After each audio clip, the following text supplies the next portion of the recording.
বাবা বাবা রে আমাদের বাবা হচ্ছে জার্মান গোল দিয়েছে ব্রাজিলকে, সেই কারণে জার্মানকে আমার বাবা ডাকা হয়। বাবা আমি তোমায় অনেক ভালোবাসি। আমার এই যে আর্জেন্টিনা করে আমার ছেলে, মানে আমার ছেলে, ঠিক আছে। বাবা রে বাবা, বাবার হাত সবসময় ছেলের মাথা থাকবে, সমস্যা নেই। প্রথমটা হচ্ছে ফিক্সিং, দ্বিতীয়টা হচ্ছে অবৈধ গোল, তৃতীয়টা হচ্ছে পাতানো বিশ্বকাপ। ভাই আপনি আর্জেন্টিনা সমর্থক নাকি ব্রাজিল সমর্থক? আমি আসলে এই ছোট থেকে আর্জেন্টিনা ফ্যান ছিলাম, এখন ব্রাজিলের ফ্যান হয়ে গেছি। এই আর্জেন্টিনা যাচ্ছি পরে আছি, কিন্তু আর্জেন্টিনা সমর্থক করি, কিন্তু এর ভিতরে আমি আস্তে আস্তে ব্রাজিলের ফ্যান হয়ে আসতেছি। এটা আমার বাবা, 12 বছর থেকে আমি বাবা ডাকি। বাবা আমি তোমায় অনেক ভালোবাসি, চিরদিন বাবা তোমায় আমি ভালোবাসি। বাবা এই বাবার হাত সবসময় এই বাবা, ওরে বাবা বাবা রে বাবা রে বাবা, বাবার হাত সবসময় ছেলের মাথা থাকবে, সমস্যা নেই। আপনি ব্রাজিলকে সমর্থন করছেন কেন?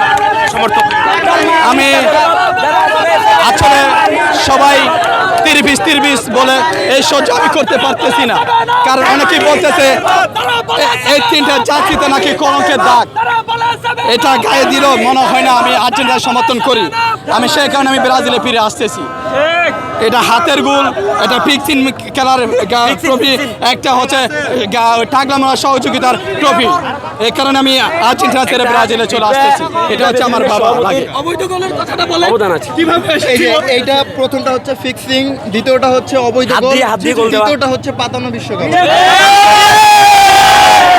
ব্রাজিল সমর্থকরা যে অভিযোগ করে জার্মানি আপনাদের বাবা, সেটি মেনে নিচ্ছেন কি? কারণ ব্রাজিল আমরা ব্রাজিলকে সবসময় সেভেন আপ বলে অনেক এনজয় করি, ওদেরকে অনেক মান সম্মান করি, কারণ আমাদের বাবা হচ্ছে জার্মান গোল দিয়েছে ব্রাজিলকে, সেই কারণে আমরা ভালোবাসি, বাবা ডাকি। জার্মানকে আমার বাবা ডাকা হয়, এই 12 বছর ধরে বাবা ডাকা হয়। ছেলের কোনো অর্জন নাই তো এর জন্য বাবারটা দিয়ে আর কি ছেলে বলতেছে আর কি, মানে হ্যাঁ বাপদাদার সম্পত্তি আর কি।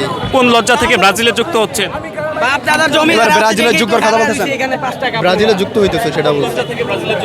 আমি ছোট থেকে আমি আর্জেন্টিনা ফ্যান, কালো অঞ্চলের অধীনে আমি ব্রাজিলের ফ্যান হতে চলতেছি। এখন এই আমার এই যে আর্জেন্টিনা করে আমার ছেলে, মানে আমার ছেলে, ঠিক আছে। এখন এমন একটা জায়গায় আসছে, খেলা দেখতে আসছে শাহবাগে। আপনার তো জানেন শাহবাগের আর কি কোনটার জন্য শাহবাগ ভাইরাল। তো আমার ছেলেও একটু এই টাইপের, যার কারণে আমার বাবা হিসেবে অনেক চিন্তা হয়, যার কারণে আমার ছেলেরা প্রোটেক্ট করার জন্য আমি আসছি আর কি। বাবা ছেলে তুমি টেনশন করো না, ছেলেরে বুঝা মাফ করে দেন ভাই, বুঝা মাফ করে দেন।